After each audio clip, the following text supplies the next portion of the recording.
साथीहरु नमस्ते, good morning. पारपानीबाट म चाहिँ पुरानो बाटोको यात्रामा चाहिँ हिजो पारपानीसम्म आएर बास बसेको थियो। यो चाहिँ म बसेको रुम हो। अब यहाँबाट म निस्किन लाग्दैछु। बिहानको लगभग 6:45 हुनु लागेको छ। पारपानीबाट आज मेरो बाटो कहाँसम्मको हुन्छ भन्ने चाहिँ फिक्स छैन हैन। त्यस्तो छ यो पारपानी चाहिँ बिहानमा।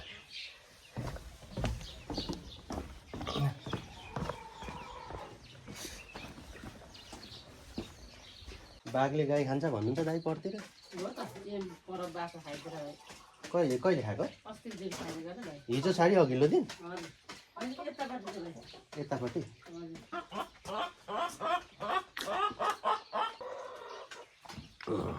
ल धन्यवाद है दिदी। ल हस् ल। ए हिँडेको दिदी। लु बस्नुहोस् है दिदी। म उधै गएको दिदी, पारी निस्किने बास्ती। हजुर हजुर, पुरानो बाटोको यात्रामा छु। पुरानो बाटो भन्नाले तपाईँहरू कतिपयलाई थाहा नहोला, पहिला पहिला चाहिँ हाम्रो यो पूर्व पश्चिम पहाडी लोकमार्ग खुल्नु अगाडि यो बाटो भएर 2 देखि 3 दिनसम्म लाएर हिँडेर गएपछि मात्रै गाडी चढ्नु पाइन्थ्यो, पैदल हिँडेर। अनि त्यहाँबाट धरान, इटहरी, इलाम, विराटनगर, काठमाडौँ कता जाने हो लागिन्थ्यो, यात्रा पुरा हुन्थ्यो। भने पूर्व पश्चिम पहाडी लोकमार्ग माथिबाट खुलेपछि चाहिँ यो बाटो मान्छेहरू हिँड्नु छोड्यो। एकदमै सुनसान जङ्गल झाडी भएको छ, कोही पनि हिँड्दैन अहिले। 10-15 वर्ष भयो। त्यसो भएको हुनाले म यो बाटो भएर फेरि एकचोटि चाहिँ यात्रा गरिरहेको छु। त्यही भएर हिजो यात्राको क्रममा चाहिँ पारपानीमा आएर बसेको थिएँ। अनि यो चाहिँ पछाडिको पारपानी बजार। अनि पारपानीबाट म चाहिँ आज अब अगाडि लाग्दैछु। आज कहाँ बास हुन्छ भन्ने थाहा छैन। अगाडि चाहिँ बाटो निकै झाडी भएको छ अरे, जङ्गल भएको छ अरे। अनि बाघले गाईहरू पनि खान्छ अरे, मान्छेको चहलपहल नभएर भन्दै हुनुहुन्थ्यो। अब हेरौँ आजको यात्रा कहाँसम्म हुन्छ। पछाडि पारपानी, बाई बाई पारपानी। मेरो बाटो चाहिँ अगाडि अगाडि। यो चाहिँ गाईबस्तुहरूलाई चराउनुलाई चाहिँ घाँस काट्नु पर्दैन, यो पाखामा छोडिदियो भने ढुक्कै बस्दो रहेछ कि। हेलो हेलो नमस्ते। पारपानीको लास्ट घरहरू यो। अब चाहिँ मेरो बाटो पुरै जङ्गलपट्टि जान्छ, घरहरू छैन यहाँभन्दा तलतिर। यहाँबाट मासतिर पारपानी। अब जङ्गल पस्नु लाग्यो, तयारी राम्रो गर्नुपर्छ। आइहाल्यो भने त होइन, त्यस्तो नहोला। पहिला चाहिँ यहाँ गोरेटो बाटो थियो, अहिले चाहिँ ट्र्याक खोलिएको रहेछ, सडकको ट्र्याक। तर गाडी चाहिँ चल्दैन अरे। बाटो त केही छैन त हौ झाडीले। कहाँ हो बाटो? साथीहरू म चाहिँ यो बिन्दुमा आइपुगेको छु। खोला तल छ होइन, बाटो चाहिँ झाडीभन्दा केही छैन, अलमल्लको छ हौ। केही भेटिँदैन, मान्छेहरू चरा मात्रै कराइरहेछ। उ तल छ पुल, खोला होइन, पारी बास्तिम। घाम झुल्किँदैछ, दोछाया परेको छ। बाटो चाहिँ झाडी भएछ हौ, हराइ गएछ हौ सबै बाटै। यो हो बाटोको हालत। यस्तो छ, यत्रो छ। पहिलाउँदै जानुपर्छ, कुरो झाडी फाड्दै होइन। बाटोको डोरै छैन है, घारी घारी झरेको, हामफाल्दै है। सानो डोरो छ। अब यता हो मेरो बाटो। अब यहाँ तपाईँहरूले हेर्नु सक्नुहुन्छ, अर्थुङ्गेको कुरोले यति घोचिरहेको छ नि, कुरो यति पसेको छ नि खुट्टाभरि होइन। ए अब यस्तो घारीबाट यसरी शीतले भिजेर होइन, बिजोक छ बिजोक। ल यो झाडीबाट हो बाटो मेरो। यस्तै हिँड्दै आइरहेछु माथिबाट। यहाँ त अझ महा झाडी रहेछ कि, कुरोले बेर्ने रहेछ यहाँ त। ल यस्तो खतरा झाडी भिजाइहाल्यो नि ल्याप्पै। शीतले, कुरोले। ठिकै छ, म यहाँ केही पनि टिप्दिनँ। कुरोहरू अलिक राम्रो ठाउँमा पुगेर टिप्नुपर्छ होइन। यहाँ चाहिँ अब जति सक्दो चाँडो बाटो कटाउने काम गर्नुपर्छ। ल यहाँ त बाटै नदेखिने रहेछ नि हौ। अलराइट गाइस, लामो सङ्घर्षपछि अखुवा पुल देखिएको छ तल, अखुवा खोलाको पुल है, मैले तर्नुपर्ने पुल। बाटो यति बाँकी छ अझै झाडीमा। पुलमा चाहिँ आउनु सफल भएको छु। यहाँ छ पुल तर्नुपर्ने, झाडी कुरोले बेरिहालेको छ। यतापट्टि चाहिँ यो पारपानीपट्टि एउटा दोकानहरू थियो यहाँनिर, पहिला घर बुढाबुढी बस्थ्यो, अहिले छैन, सबै उजाड भएर यसरी घरको नाम निशाना केही छैन होइन। अनि म चाहिँ अब पुल तरेर पारी जान्छु। पुलको बाटो हो गाइज यो चाहिँ है, पुरै अतिक्रमण गरेछ झाडीले। पुल चाहिँ पुरा यो लहराले नि माथिसम्म पुग्न आँटेछ हौ। पछाडि पारपानी, अब अगाडि म बास्तिमतिर लाग्दैछु है। ठुलो सङ्घर्ष, ठुलो कष्ट यो बाटो। तपाईँहरू एक्लै चाहिँ यात्रा कदापि पनि नगर्नु होला, अप्ठ्यारो पर्नुसक्छ, अप्ठ्यारो हुनसक्छ है। म त अब आइहालेँ। अनि कुकुरी हेरेर आएको हो। अनि अहिले अरू कुरा भन्दा पनि एकदमै बढी बाघ लाग्दो रहेछ क्या। बाघ एकदमै बढी लाग्छ अरे। माथि अस्ति 2-3 दिन अगाडि पनि, हिजो छाडी अघिल्लो दिन पनि एउटा गाई खाएछ। पोहोर साल मात्रै 5वटा गाई खाएको अरे। एकदमै अति मान्छे चाहिँ यो बाघको आक्रमण बढ्नुको कारण चाहिँ पहिला मान्छेको ओहोरदोहोर हुन्थ्यो एक कुरो, अहिले मान्छेको ओहोरदोहोर हुँदैन। अनि पहिला घाँस दाउरा गर्नु तल तलसम्म जङ्गलमा आउनुहुन्थ्यो अरे कि गाउँलेहरू। अहिले चाहिँ अब घाँस दाउरा गर्ने चलनै छैन अरे क्या। मान्छे हिँड्नु छोडेपछि खासै दाउरा पनि खपत नहुने, ग्यास इन्डक्सन चुल्हाहरू प्रयोग गर्ने। अनि पहिला खर काट्ने चलन हुन्थ्यो अरे तलसम्म आएर, अहिले खर निर्यात हुँदैन अरे। त्यही भएर मान्छे चाहिँ जङ्गल खासै नआउने, त्यही भएर चाहिँ बाघहरूको राज बढेको छ अरे यहाँनिर। निकैवटा बाघ छ भन्ने कुरो आइरहेछ। ल म चाहिँ अब तरै बास्तिमतिर, बास्तिमपट्टि पनि बाटो चाहिँ झाडी छस्तो छ है। मैले अब कुरोहरू टिप्नुपर्ने हुन्छ, ल्याप्पै भिजेको छ हुँदो त होइन। कुरो नटासिने खालको लगाएको छु ट्राउजर, तर पनि घोज्दैछ क्या त्यो अर्थुङ्गेले जुत्तामा फसेर। पुलबारी पनि बाटो त अनि छैन त, पारीभन्दा अलिकति चाहिँ अथवा हो कि जस्तो छ है। अहिले चाहिँ 8:11 गयो, तर पनि घाम आइपुगेको छ। यहीँ भिजेर हेर्नु नि, यहाँ भिजेर।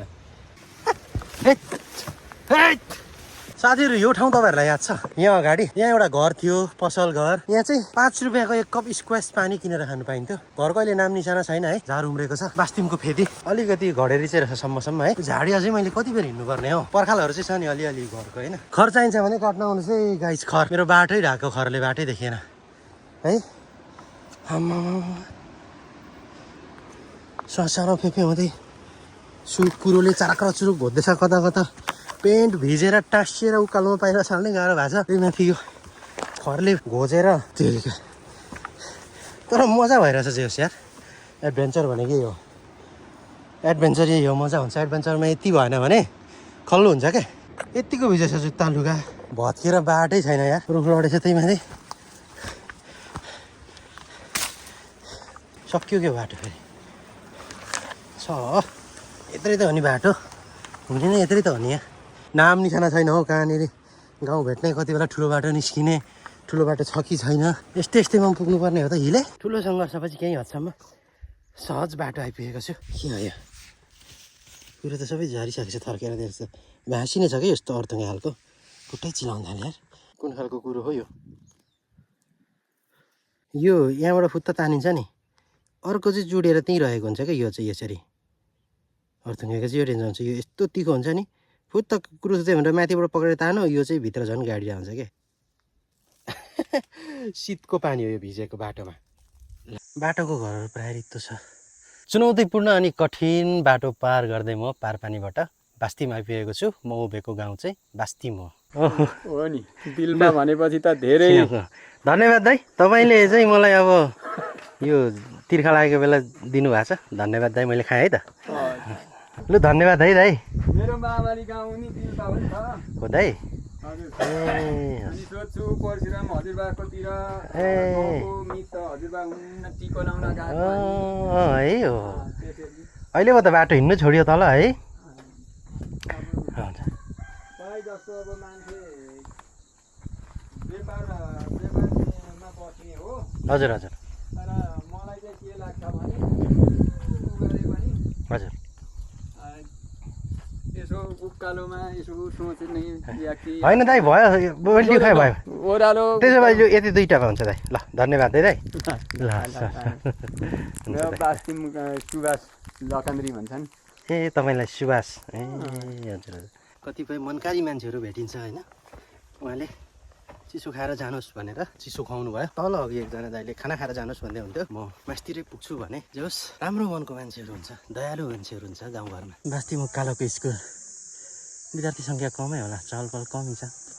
यहाँ म हिँड्दाखेरि धेरैचोटि बास बसेको थिएँ। बाटो यता एउटा घर, बाटो उता अर्को घर, यता घर भत्केछ, यता चाहिँ मान्छे हुनुहुन्छ जस्तो छ। सम्झना ताजै छ, बास्तिमे बाजेको घरमा आइपुगेको छु म। बाटो यता एउटा घर, बाटो यतापट्टि अर्को घर थियो, यो घर चाहिँ भत्केछ। म पहिला हिँड्दाखेरि यहाँ धेरैचोटि बास बसेको छु। यो कोठामा धेरैचोटि सुतेको छु, बरन्डाको कोठामा। अहिले चाहिँ बाजेहरू हुनुहुन्न रहेछ यहाँ, अरू दिदीहरू हुनुहुँदो रहेछ। यहाँ कोदो सुकाउनु भएको छ, म पानी पिउँछु यहाँ।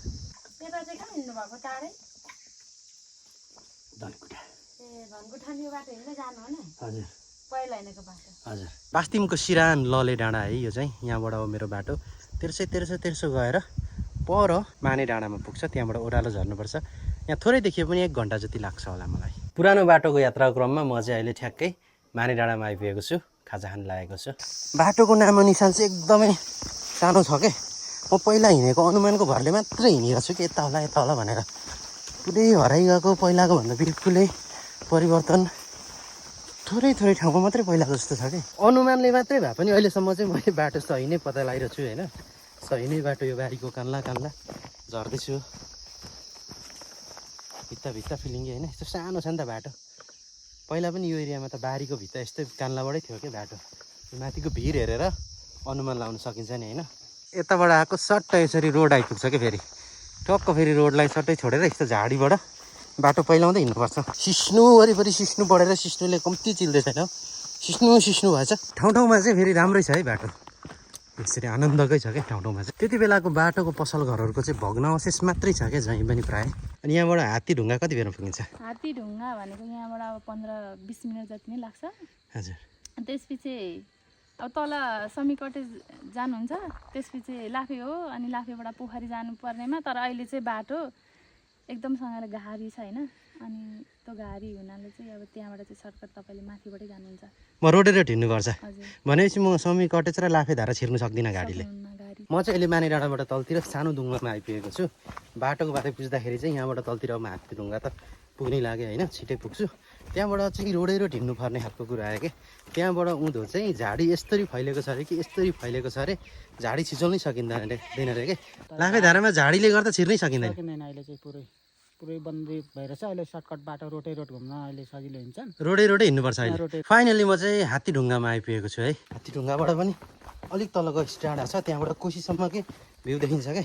त्यहाँ गएर चाहिँ एकछिन बिसाउँ है। झाडीले पुरिएको भग्नावशेष घरहरू मात्रै छ, डाँडाको घरहरू सक्यो है बाटै। यस्तो झाडी छ अनि कसरी छिर्नु सकिन्छ त समी कटेज लाफेधारातिर।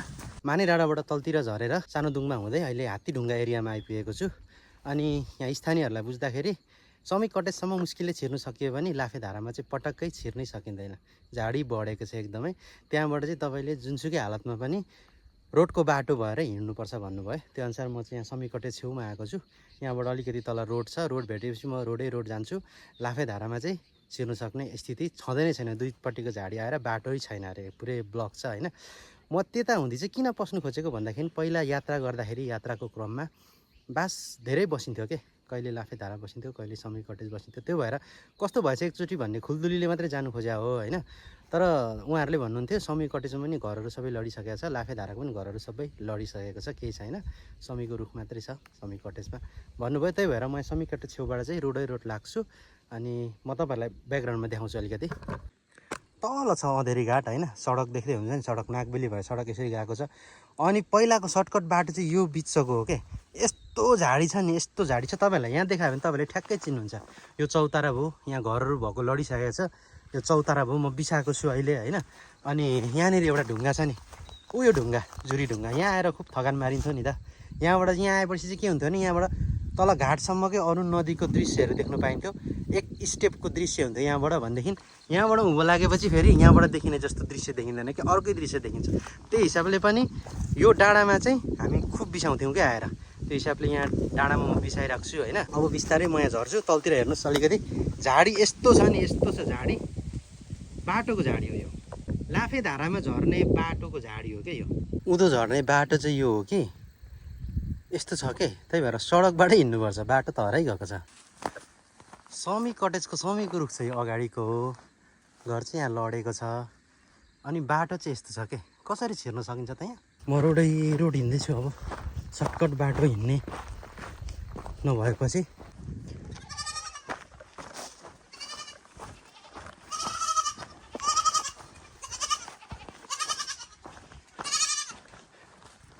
मैले बाटो छेउको घरहरू जति पनि देखाएँ तपाईँहरूलाई, प्रायः सबै जसै भत्केको छ कि, थोरै मात्रै बाँकी छ। कुनै समयको चर्चित दोकान घरहरू। यो चाहिँ पोखरी टार, अलिकति घरहरू छ 2-4वटा। पोखरी टारमा बिसाएको छु। एकजना अङ्कल भेटेँ यहाँ माथि, उहाँ पनि अँधेरी घाट जानुहुने अरे। म उहाँसँगै झर्छु अब अँधेरी घाट, अलिकति अँध्यारो हुने भयो।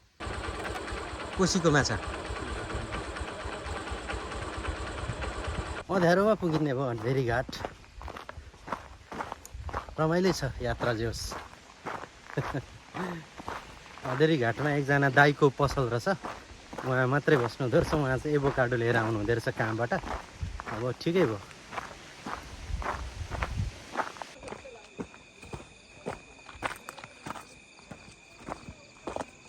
फाइनल्ली अधेरी घाट आइपुग्यो।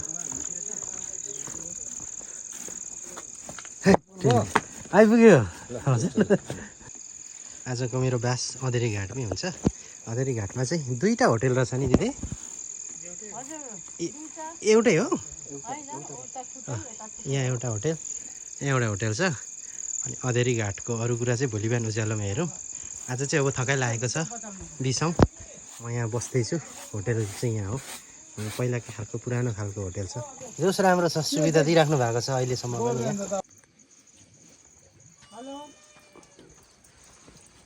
यस्तो पाराले चट्ट छिरेपछि ल अधेरी घाटमा आजको मेरो बेडरुम है गाइज। यो चाहिँ यहाँबाट चट्ट तल कोसी देखिन्छ होइन, ओपन हो।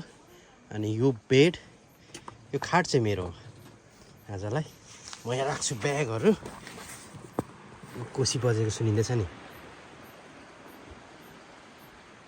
होइन, दामी हुन्छ सुताइ। हाम्रो पहिलाको खालकै सुताइ हो होइन। यतिको पाउनु धेरै भागेको कुरो हो कि यतिको ठाउँमा। पहिला त बस्ने ठाउँ पाइँदैन थियो नि होइन। अहिले चाहिँ अब मान्छे नहिँड्ने पनि। 1-2वटा दोकान चाहिँ जे होस् भएकोले सहज भएको छ हामीलाई। सेपरेट कोठा हुँदैन कि यहाँ चाहिँ, टक्क लाइनै। यहाँ एउटा बेड, अर्को बेड, अनि यता अर्को, यसरी हुन्छ क्या। तपाईँहरू पनि कति बस्नु भएको थियो होला नि यहाँ होइन। कति याद आयो होला तपाईँहरूलाई पनि, कतिजना बस्नु भएको थियो होला। पहिला चाहिँ यहाँ बिजुली थिएन, अहिले बिजुली छ। चार्जिङको लागि यहाँ चक्क फेसिलिटी छ। ब्याट्री चार्ज हुँदैछ मेरो। जाँडको ड्रमहरू जस्तो छ होइन। यहाँबाट बाहिर जाँदा चाहिँ नि यहाँ जाने, माथि टाउको ठुकिन्छ, अलिकति निहुरिनुपर्छ। टक्क सानो भरिङ छ यहाँ। किचन माछा राख्नेको तरिका खतरा हुन्छ होइन दिदी? डोरीबाट तान्नु अनि सट्ट यहाँ झर्छ माछा, अनि झिक अनि फेरि चट्ट राख्नु त्यहाँ। अब सट्ट गयो माथि होइन माछा, डोरी यहाँ अड्काएपछि।